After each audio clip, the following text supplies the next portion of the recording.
Salutations tête de nage, je suis le chef et bienvenue dans Dragon Ballologie, l'émission entièrement consacrée à Dragon Ball et à son univers. Ouais. Le premier numéro était consacré à l'injustice qui entourait le personnage de Krillin. Et j'aime autant dire que ce premier numéro a cartonné de sa grand-mère la chienne. Et il y a eu une pléthore d'innombrables commentaires me demandant de réparer une autre injustice de Dragon Ball. L'injustice entourant le personnage de Yamcha, autre personnage qui, comme Krillin, est beaucoup victime de moqueries par le grand public. Du coup, aujourd'hui, on va parler de Yamcha.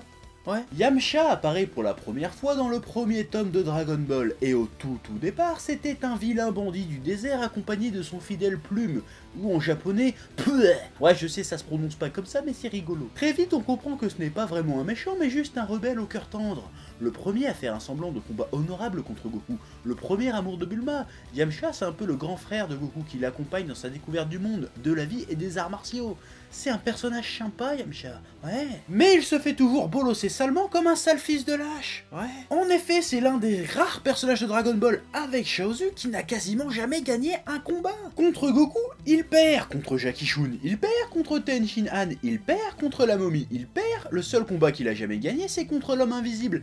Et encore, il a fallu que Krillin, Bulma et Tortue Géniale lui viennent en aide. Il a perdu contre Kami-sama, il a failli gagner contre un Sabaïmen, mais pouf, en fait, il s'est fait rect comme une grosse merde.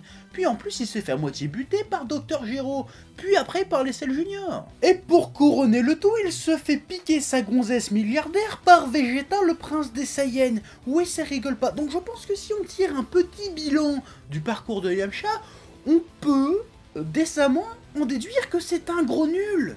Mais c'est pas un problème, il en a parfaitement conscience, le Yamcha. Ouais. Yamcha, dans la suite de Dragon Ball, n'est plus là que pour regarder les combats de ses potes. Parce qu'il le sait. S'il y va, il va se faire buter, le gars. Et il l'assume parfaitement. Il le dit haut et fort, sans aucune gêne. J'y vais pas, sinon je vais me faire buter. Mais je suis là pour soutenir. Oui, il le dit. Bon, de ce côté-là, il est un peu moins con qu'un Krillin ou qu'un Ten Shin Han. Je veux dire, bon, il passe pour un gros lâche, c'est sûr, mais au moins il est lucide, le gars. Au bout d'un moment, Yamcha ne sert plus à rien dans l'histoire de Dragon Ball. C'est un fait. Mais beaucoup semblent penser que c'est injuste qu'il ait eu ce traitement, qu'il aurait mérité d'avoir plus de moments de bravoure dans le manga, parce que visuellement Yamcha a toujours été plutôt classe, c'est vrai. Beaucoup pensent que Toriyama a été injuste avec Yamcha, injuste de l'avoir sans cesse rabaissé et réutiliser un peu plus à chaque fois. Et du coup on me demande maintenant de réparer cette injustice, sans doute en utilisant le même procédé qu'avec Krillin, c'est-à-dire lister ses mouvements de bravoure et les mettre en relation avec la grande histoire de Dragon Ball. Bah c'est ce que j'ai fait au début avec Yamcha, sauf que faut bien l'avouer, il a beaucoup plus de moments de rectage que de grands moments. Pour ne pas dire qu'il n'a pas vraiment de grands moments en fait, Yamcha. Du coup, j'ai essayé de faire le procédé inverse. J'ai essayé de lister, d'analyser tous ces grands moments de rectage à Yamcha et de les mettre en relation avec la grande histoire de Dragon Ball. Et en plus, en essayant de prendre en compte un peu les intentions de Toriyama avec le personnage. Et là, un schéma s'est dessiné. Et ce schéma, au fur et à mesure qu'il se dessinait, m'a fait poser cette question. Est-ce que le traitement de Yamcha est réellement injuste? Et au risque de faire des mécontents ou des déçus, ben non, Yamcha est pas traité injustement. Ce qui nous amène à une autre question. Pourquoi Yamcha est une victime? Et pour répondre à cette question, bah faut revenir au début. Yamcha, présenté comme un grand bandit du désert balèze en arts martiaux, beau gosse, rebelle et sûr de lui, plein de charisme. Puis très vite on se rend compte que petit 1, il est pas si balèze que ça, il se fait battre par un gamin, parce que c'est peut-être Goku mais c'est quand même un gamin. En plus il est pas vraiment rebelle, il est un peu lâche sur les bords, et en plus c'est un putain de timide qui s'évanouit quand une fille est à proximité. Yamcha, à la base, c'est un personnage parodique.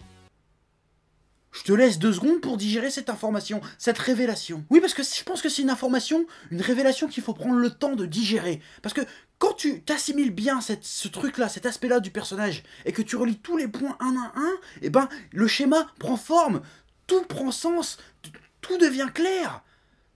Tout devient limpide, tout devient évident ce qui concerne le personnage de Yamcha. Quand tu regardes ce qu'a fait Toriyama avant Dragon Ball, c'est-à-dire les histoires courtes et Dr Slump, son domaine de prédilection, c'est pas le neketsu à baston, c'est l'humour. Au départ, tous les persos de Dragon Ball sont des personnages parodiques. Goku, c'est une parodie de héros, il est mal poli, complètement con, pense qu'à bouffer, se bat juste parce que c'est rigolo. Il a pas de grande quête, pas d'inspiration particulière. Bulma aussi, c'est une parodie d'héroïne un peu en détresse. C'est une connasse bourgeoise et vaniteuse, infecte avec tout le monde. Muten Roshi, c'est une parodie du grand maître sage de Kung Fu. Il est pas sage du tout, c'est un gros pervers irresponsable, un gamin. Et Yamcha, c'est la parodie du badass. Bon, en gros, je vais pas revenir sur la définition de badass, mais pour prendre un exemple concret, c'est une parodie d'Han Solo, si tu veux. C'est censé être le rebelle ténébreux avec un bon fond, mais en fait, c'est juste un gros guignol fragile et un peu con. Au départ, Yamcha est utilisé comme ressort comique pour contraster avec les situations et être drôle. Premier tournoi, on a le jeune beau et fringant Yamcha contre le vieux moisi Jackie Chun. Bah le Yamcha il se fait bolosser avec un certain non-respect par le vieux. C'est drôle. Pareil quand il affronte Kami-sama sans le savoir, on a un Yamcha encore plus badass avec des cicatrices et le Sokidan, sa nouvelle technique stylisée. Bah encore une fois il se fait bolosser avec un non-respect sans précédent. Et c'est drôle. Yamcha c'est le gars qui a priori a tout pour être un vrai héros mais qui n'en devient jamais un en fait. Tout le contraire de Krillin. Dans Dragon Ball Z, Yamcha est relégué au 3e voire au 4e plan. C'est un fait aussi. Mais on peut même pas dire en plus qu'il est utilisé comme ressort comique parce que le manga a complètement changé d'orientation entre temps. Ce n'est plus un petit manga d'aventure comique avec des arts martiaux, non, c'est une grande saga fantastique avec plein de combats dantesquement épiques. Et c'est là que certains personnages du Dragon Ball d'origine vont se révéler, notamment Krillin et Bulma. Krillin va devenir l'acolyte du héros et sans cesse prouver sa valeur. Évolution logique et intéressante du personnage, mais ça on en a parlé dans la vidéo précédente. Bulma va devenir une femme forte, curieuse, dont le génie va à maintes reprises repousser les limites, les frontières de l'univers de Dragon Ball. Genre je répare des vaisseaux et des détecteurs aliens, puis j'invente carrément une machine à remonter le temps en KLM, et qui accessoirement réussira à mater un prince destructeur de planètes. Encore une fois, évolution logique et intéressante, pertinente par rapport au personnage. Mais Yamcha c'est à la base un personnage qui est censé avoir l'air fort, grand, beau, intelligent, et qui ne l'est pas vraiment.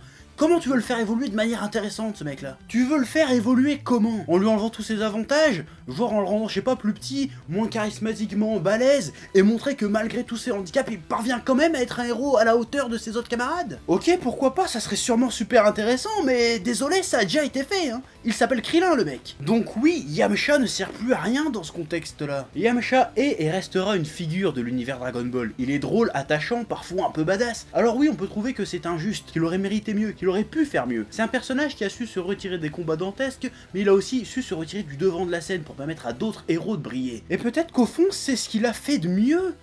Peut-être pas pour lui, peut-être pas pour ses fans, mais pour le grand Dragon Ball. Et ça c'est beau. Réfléchis à tout ce que je viens de te dire. Là je me casse, mais n'oublie pas, Dragon Ball, c'est la vie. Allez, salut.